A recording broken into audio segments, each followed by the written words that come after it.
Welcome to the Sent from Disneyland podcast. Here age relives fond memories of the past. If it's your first time joining us, welcome. On this episode, we'll take a journey into the past and explore Disneyland and Disneyland history with mementos, snapshots, and postcards sent from Disneyland from 1955 to the present.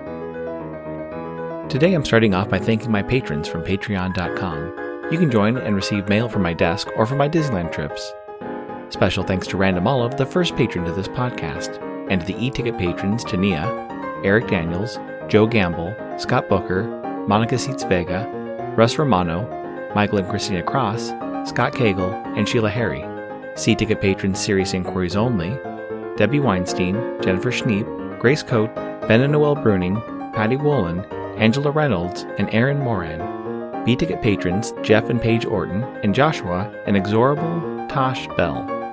And the A-ticket patrons Elise Sharp, Zealot Infinity, Alexis Robles, Maggie and Henry Byers, the Disney Rewind podcast, Angel DeBlois, and the All Aboard podcast.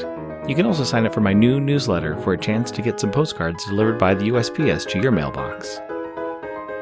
I am your host, your post-host Clocky, and today we have 2 postcards sent from Disneyland.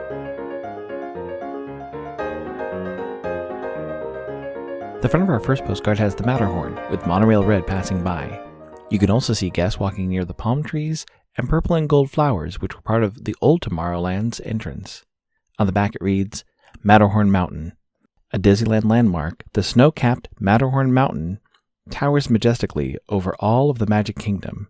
High-speed bobsled runs carry guests down its slopes and through a glacier grotto inside the mountain. It's postmarked February 28, 1975, with a Modesto cancel and an 8-cent flag over the White House postage stamp, Scott number 1338F. I assume they visited the park on Thursday, February 27, 1975, when park hours were from 10 a.m. to 6 p.m. The weather was a high of 69 and a low of 47. It's addressed to Claire Harris of Los Angeles, California. It reads, 2/28/75. Dear Claire, this is in case you're hungry. You can pour chocolate sauce over this Matterhorn and start chewing. Hug. Love, us. I was recently a guest on another podcast. I'll be posting information about where and how to listen as soon as I can. We discussed extinct or rethemed attractions. Looking up what happened in Disneyland in February 1975, there was one attraction closure that stood out to me. This was the Walt Disney Story in the Main Street Opera House. The Walt Disney Story began on Main Street. A version of the attraction called The Legacy of Walt Disney opened on January 15, 1970, and closed on February 11, 1973. This exhibit included many of Walt's awards and accomplishments. It was in a prime location and is where the Disney Showcase store is today, across the street from the Emporium and next to the Magic Shop. This was a temporary closure as it reappeared on April 8, 1973 as The Walt Disney Story. This moved all the Walt history and memorabilia into the Opera House and was coupled with a 28-minute-long documentary about Walt Disney's life. This included a sped-up video of the building of Disneyland. The show was temporarily down while Imagineers made some changes and added Mr. Lincoln to the show, renaming it Walt Disney Story, featuring great moments with Mr. Lincoln.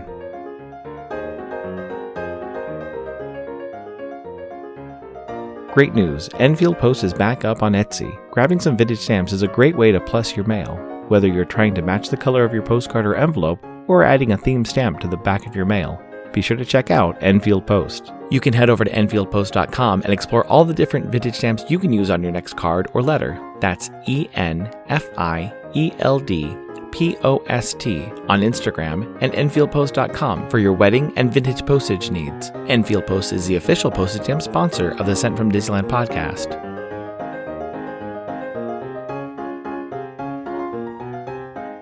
The front of our next postcard has the Mark Twain passing by Cascade Peak. You can see guests on all 3 levels of the steamship and the beautiful waterfalls of Cascade Mountain. On the back it reads, Mark Twain, Rivers of America. Homeward bound from a trip down the frontier rivers of America, the stern-wheeler Mark Twain churns by the thundering falls of Cascade Mountain. It's postmarked May 23, 1975, with the U.S. Postal Service cancel and a 10-cent We Hold These Truths Jefferson Memorial postage stamp, Scott number 1510. I assume they visit the park on Friday, May 23, 1975, when park hours were from 10 a.m. to 7 p.m. The weather was a high of 74 and a low of 51. It's addressed to Claire Harris of Los Angeles, California. It reads, 5/23/75. Dear Claire, put an address on this time. Someone gave Mother a little ceramic basket with joy in it, gave Mrs. S. a $10 gift certificate for expected baby, and had a Blintz cake, honey, and have made fresh strawberry ice cream, B of F, and all very nice. Doing pull junks, then to San Diego, read minor, then get car service for next trip south. Love, Mom and Dad. Again, I did my best with this postcard. One of the medical shorthand abbreviations the father used was a C with a line over it, which translates the word with. This was also a postcard sent well after visiting the parks. From what I can tell about the family is that they used to go quite frequently, but also used Disneyland postcards to communicate with each other. Now we have cell phones and it's easy to send messages about ceramic baskets and fresh-made strawberry ice cream, but this inexpensive postcard and 10-cent postage stamp was probably cheaper than a long-distance phone call, and easier than calling and hoping your daughter was in her dorm and not busy while at university. If they had been in the park in May of 1975, they would have missed the reopening of the Walt Disney Story featuring great moments with Mr. Lincoln. Even after the reopening of the attraction on June 12th of 1975, the attraction still received a little bit of plussing. There was a time that Walt's Disney Studio office was recreated and could be viewed by guests through a window. Currently in the same window, there is a model of an animator's desk and a scaled-down model of the multiplane camera for the Disney 100 celebration. In the Opera House lobby window, there has also been an opening day diorama of Disneyland. The Walt Disney Story, featuring great moments with Mr. Lincoln, did close in the spring of 2005 to make room for a Disneyland 50th anniversary feature with Steve Martin and Donald Duck, hosting a sort of Disneyland history documentary. Although Lincoln has returned, the Walt Disney Story has been closed since 2005. There are other attractions which include the history of Walt. In Disney's Hollywood Studios in Florida, there's an attraction called Walt Disney Presents, which is the home to many Walt Disney and Disney Company artifacts, as well as a 15-minute feature called One Man's Dream. Originally hosted and narrated by Michael Eisner from 2001 to 2005, the year Eisner resigned as the CEO of the company, it was remade with Julie Andrews and is still at the parks today. One Man's Dream was on the West Coast from 2002 to 2005 in the Animation Building in Disney California Adventure, but was replaced by Turtle Talk with Crush.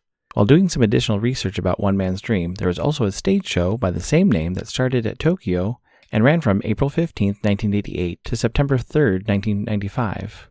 A version was produced in Disneyland on the Videopolis stage, now the Fantasyland Theater, from December 16, 1989 to April 29, 1990.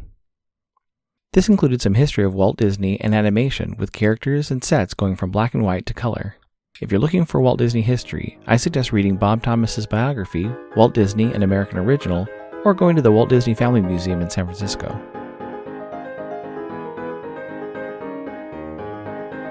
This incoming postcard is sponsored by the Art Throwdown. Art Throwdown, or ATD, is an online craft hour on Instagram, starting at 9 p.m. Eastern, 6 Pacific. Be sure to check out Monday's ATD, which is usually hosted by paper artist Russ Romano.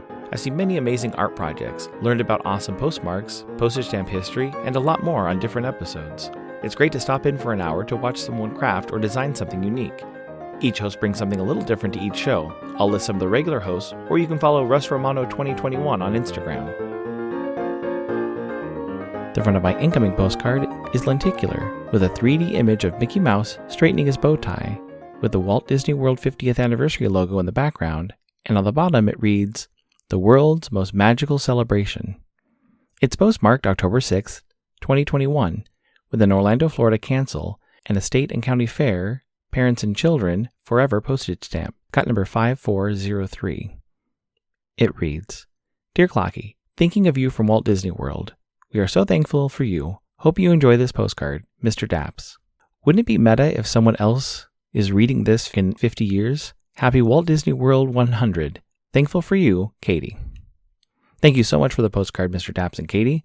Who can tell what the future of podcasts may be? One day, someone will inherit my Disneyland collection of postcards, maps, photos, slides, and other ephemera, and keep the Disney history and postcard enthusiasm alive.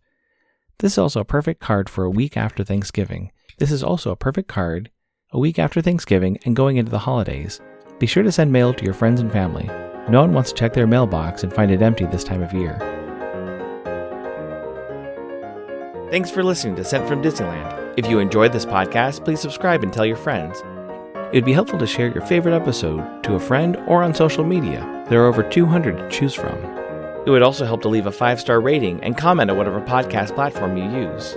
If you'd like to support the show financially, please check out our Patreon page at patreon.com/SentFromDisneyland. You can find me on Instagram and Facebook at Sent From Disneyland, or on Twitter at Sent From Disney. For questions and comments, send me a postcard addressed to Sent From Disneyland, P.O. Box 44, Hood, California, 95639. This podcast is not affiliated with Disney, the United States Postal Service, or any post office or Disney properties. Opinions expressed on this podcast belong to its host and guests of the Sent From Disneyland podcast.